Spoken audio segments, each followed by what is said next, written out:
mga netizen nagsasabi, magkahawig daw si Ma'am Dalia at saka si Ma'am Lian. Oh. Magkahawig nga, oh. Ano ba? Baka magkamag-anak kayo nito. Magkahawig nga po kami, pero magkaiba kami ng pag-uugali. Oh, talaga. Talaga magkaiba talaga kayo. Ano masabi mo kasi? Mabait siya. Wala, Sa pera, sa pagkain. Tsaka nakita ko po yung pag-aalaga niya sa kanyang mga anak. Pero totoo ba, sister, maraming bisyo? Wala po akong nakikita ng bisyo dyan. Wala Talaga. kang makikita, natural. Kailan pa lang naman kayo, hindi mo kaya ang 16 years na pinagsamahan namin. Pag naabot mo na, saka mo malalaman Ang kasi. tao may pagbabago. Okay. Huwag mong uhusgahan. Ano naman ang mensahe mo kay Sir Henry? Mahal na mahal ko asawa ko. Eh, paglalaban ko yan. Paglalaban mo? Oo, mas. Oo naman, Sa sir. dulo ng walang hanggan? Oo. Oh. Nagtibayan na lang namin pagsasama namin dalawa. Yan ang masasabi ko, idol. Yung ex mo hindi makamove on, kaya ngayon, inaaway niya itong si Crescent, si Ma'am Jane. Opo, sir. Tapos ngayon, gusto mong malaman kung yung... Yung pangalan ko, pangalan kong akin po talaga. Ba't po yung nagdududa? Eh, gawa po ng iba po, iba mga diba, may timbang mo bang lukso ng dugo, iba po talaga eh. Lukso ng dugo. Hindi po enough yung lukso ng Hindi dugo. po. So, DNA test ang Opo, pinakano yan niya. po, ngayon po. Pero bakit lukso ng dugo? Bakit pinagdududahan mo ba si ex-girlfriend mo na baka merong ibang karelasyon? Nung una pa lang po, bago pa lang po kami, di mga isang araw, dalawa, nung papasok ko sa trabaho, nagduduwal, sabi ng nanay ko eh, nagduduwal ka, buntis po ko. Teka muna, to ilang araw pala, nakabuntis ka na kagad. Teka muna, bagong kilala kayo. Opo, nung bago pa lang po kami nagsasama. Nagkasama kayo. Opo. Habang nasama kayo, dalawang araw pa lang kasama, nagduduwal na. Oo, nagduduwal na raw. Sabi ng nanay ko, at sabi ng nanay ko, posibleng manata yan eh. Bago pala kayo ng anak ko. Kung totoo sinasabi mo, nakakataas nga ng hindi lang 2 kilay, 10 kilay yun. Kaya nga po, sir, sabi ko. Naduduwal. Siyempre, alam ng nanay yun. So, binilang mo, walang 9 months yun. Hindi ko po masadod kung anong abala ko sa trabaho. Basta ang alam ko, buhay ko lang siya eh. Baka naman bago kayo nagsama, nagtatalik na kayo. May nangyari na sa inyo. Di, ang totoo po talaga niya, nakuha ko sa Saber House eh. Saber House sa nakuha. Oh. Opo. Doon kami nagkakilala niya sa Saber House. Ngayon, hindi ko baga.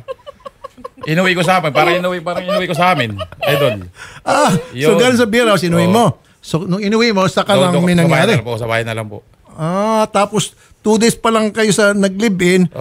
Duwal na. Sabi nanay ko po nagduduwal ka. Bago pala kayo ng anak ko. Kaya Hindi mo sinabi na, Dalia, darling, teka muna, 2 days pa lang tayo, naglilihi ka na, nagduduwal ka na, hindi mo tinanong yun. Hindi ko na po nagawang tanong sa kanya dahil abala po ko sa paghahanap po eh. Ma'am Dalia, andito ngayon si Sir Henry, yung iyong ex. Sabi niya, gusto niya pa-DNA test yung inyong panganay. Opo. Kasi sabi niya, 2 days pa lang daw, matapos kanyang ibahay from your work, kung saan nag-work ka sa beer house, nung ibinahay ka niya, 2 days pa lamang daw, suka ka na ng suka, duwal ka ng duwal, naglilihi ka na agad. Paano po nangyari yun? 1 year mahigit po kami nagsasama, wala po, hindi po ako buntis. Paano po niya nasabi yun? Hindi ko po alam sa kung ano pong nangyayari dyan. 1 year ka nagsama, hindi ka na buntis. Yun naman pala, sir. Opo. Sabi, si sir, mali-mali sinasabi mo. Ako po, willing po ako sa DNA test na hinahamon niya kasi wala naman pong ganun talaga. Yung mga sinasabi niya, wala po yung basehan na katotohanan. Sige, sir. Ako po, anytime po, pwede ko po ipa-DNA test yung anak ko. Edi sige, ganun na lang. Pa-DNA na testat para mapatahimik tayo pare-parehas. Tsaka isa pa, pag bumumura mo to, pag pinagbumumura mo naman to isa, inalagaan ng anak mo. Inalagaan ng anak mo. Pinagluluto, inatin na ng pagkain sa eskwelahan. Tapos siya kami kasalanan. Tigilan mo yung usap mong ganyan. Hindi ka ba nahihiya na puro kayo yan ang binibigay niyo sa amin mag-iina? Huwag mong ipagtatanggol yung babae na alam mo, yung anak mong inaargabyado. Mas maganda nga yung mga anak mo ang kausap nila Sir Rafi eh. Mas maganda. Kasi hindi ako pwede. Ayokong, talagang mas maganda. Kasi kahihiyan, sobrang kahihiyan na binibigay mo sa pamilya namin. Lalo sa magulang ko, pati yung babae mo, hahayaan mo yung magulang ko na para sabihan ng sampal-sampalin. Ikaw, para bantaan mo yung buong pamilya ko na magpapatayin mo, magkakaubusan. Huwag kang ganun. Pero hindi ka namin diniman daw anuman. Kasi alam mo, naawa kami sa ugali mong ganyan. Ang party list na masasandalan. Axia yes. Number 68 sa balota. Bakit kayo nagkahiwalay, Ma'am Dalia? Oh. Naghiwalay po kami niyan dahil po yan, ng babae, droga. Andyan po yan. Huwag ka magsisinungaling. Babae o ikaw na Huwag ka lalaki? O sino may anak sa atin Kahit ngayon? O, tino, kailan. natatawa ka. Hindi. Kahit natatawa ako, alam mo kung bakit? Alam naman doon bakit hindi mo sila hayaan sila yung mismo ang mag-imbestiga sa katotohanan ng nangyari sa atin? Kasi ayoko nang ganito. Dapat ikaw, kami, mag-iina nagdidemanda sa'yo Nasa Nako, abroad ako, magaling ka talaga nagsusuporta ako magsinungaling. kahit iwalay tayo. Hindi. Nako. Kahihiyan ka Sino una nang iwan? Ikaw o si ma'am? Siya po, sir. Siya ang una nang Yan iwan. po. Hindi po ako mangiiwan kung walang dahilan. Nagsasama po kami, maayos po kami nagsasama niyan. Ang nangyari po niyan, eto po, may mga maliliit kaming anak. 3 po anak namin yan Maliliit pa po yun, nagagatas, ganyan-ganyan. Kasagsagan po niya ng bisyo, pambababae. Ano pong isusuporta ko sa mga anak ko? Di nga, uuwi po namin dito Sir, sa pwede mo amin. ba ako magsalita rin? Sila Okay. mama. Sige Sir, po, tama ba naman ina? Ang anak mo iiwan mo sa kapitbahay 3 araw. Nasaan ka? Namatay yung bunso ko, nabasa ng ulan. Nasaan ka? Nanay ka, nasaan ka? O, nasaan ka nun? Kanina mo iniwan ng anak mo? Kay Yoli, kay Naiday, 3 araw. Kay Luling, 3 araw. Nasaan ka noong mga panahon na yun? O, patay namatay ang bunso mo. Nasaan ka? Sa Antipolo, Dumating sa ako lalaki dito. mo. Ngayon, pabaliktad mo pa ako kay puro Serapi. lalaki, diba? Palalabasin mo na ikaw Huwag kang pabiktima. gumawa ng usap na wala ka namang katotohanan. Kaya nga, Pareho kayo may pagkakamali sa aking pakikinig sa mga statement ninyo. Ganito na lang. Total, ang pinunta ni Sir dito, yung DNA test. Padinitest natin, baby. Pagbigyan ko siya, gastos ko po. And then yung kanyang request, wag nang guluhin si Ma'am Dalia at saka si Ma'am Lian. Wag na kayo mag-away dalawa. Move on na kayo, Ma'am Dalia. Yung Okay lang? dapat po ganun. Ngayon, wag ka na rin sir magbanta-banta kay Ma'am Dalia. Pag binantaan mo, pwede kang mabaliktad. O, Hindi sige ka sir, makasuhan. pasensya na po, hindi na po maulit. Sir. Okay? O sige, pa-DNA-test natin and then malalaman natin result.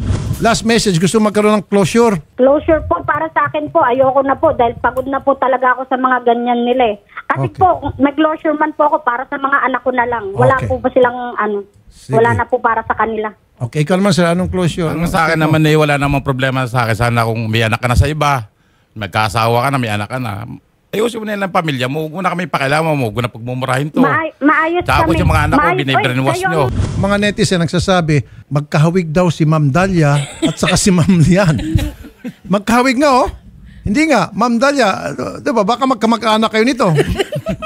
Malayo na. Magkahawig nga Di ba? Kawig nga, sir. Sa mukha. Magkahawig nga po kami pero magkaiba kami ng pag-uugali. Oh, talaga. Talaga magkaiba talaga kayo. Okay, ikaw ma'am, anong masasabi mo? Ay, tumigil na lang po siya. Hindi, Tsaka- pero ano masabi mo kay sir? Ano bang klaseng boyfriend siya ngayon? Mabait po siya si Bong. Malakas lang po talaga bunganga niya. Natural lang po talaga sa kanya yung pagiging malakas ng bunganga. Pero mabait siya. Malakas Sa na. pera, sa pagkain. Tsaka nakita ko po yung pag-aalaga niya sa kanyang mga anak. Kasi po nung una talaga kami nagsama niyan, nasa amin po talaga yung 2 ni Harold tsaka ni Hendrix. Okay. Ngayon, ito pong 2 bata talagang malapit po talaga sa akin. Sa amin pong 2. Tumatabi pa nga po sa amin yung bunso, yung Hendrix Okay, Ngayon, pero totoo ba si sir maraming bisyo? wala po akong nakikitang bisyo dyan. Sabi lang po niya Inom yan, sir. lang. Inom lang po Wala talaga. kang makikita natural. Kailan pa lang naman kayo, hindi mo kaya ang 16 years na pinagsamahan namin. Pag naabot mo na, saka mo malalaman yung katotohanan. Ang Huwag ka tao, kasi ang tao ako, may pagbabago. Hindi ko kailangan nung Huwag mong uhusgahan. Hindi Kasi ko may kailangan- dumi ka din. Kasi panahon namin yun. Hindi, Panahon namin yung husga ka may dumi ka din naman hindi yung- Okay. Sasabihin Tama nga sa naman. akin, Walang perfecto sa atin lahat. Eh, sasabihin mo Wala yung akong baho sinabi na nitong kayo isa mali. Sabihin mo rin yung pagkakamali mong ginawa mo. Eh, mismo mga taga-tanin nagsasabi. Okay, ganito na para bago natin tapusin. Una sa lahat, Ko? anong mensahe mo kay Ma'am Eh, sana pa ang masasabi Dalia? ko lang po sa kanya, kay Dalia Romero, siya po'y manahimik na, wag na po siya magtatanong kung ano-ano. Okay. Kung intindihin na lang po yung mga anak niya. Okay. Kung yung sinasabi yung mga anak niya. Sige. Ano naman ang mensahe mo kay Sir Henry? Mensahe mo sa kanya? Eh, talaga masasabi kong mahal na mahal ko asawa ko. Eh, paglalaban ko yan, kahit yan eh... Paglalaban mo? naman, Sa sir. dulo ng walang hanggan? Oo. Okay, talagang ano eh. O, yan ang masasabi ko sa kanya. Kahit saan mangyari, kahit anong mangyari. Pagtibayan na lang namin pagsasama namin dalawa, yan ang masasabi ko, idol. Ayun. So, hindi ka bibitaw sa kanya kahit anong mangyari? Bakit? Anong gawin yung demonyong yan? Hindi, wag naman siya. Salita mo. Eh, paano kung... ano ba nagustuhan mo sa kanya? Bukod sa ano yung Ako mo nakilala. Bigote siguro. Hindi, mabait po talaga siya eh. Hindi sa Mabait. bigote, hindi sa lakas ng bunganga. Kasi mismo pamilya ko na nagsasabi, talagang mabait si Bong. Bakit? Malakas bang bunganga? Natural na po sa kanya. Pagka umihina, kakasakit. Pag umihina, kakasakit. Kailan malakas boses? Lalagnat.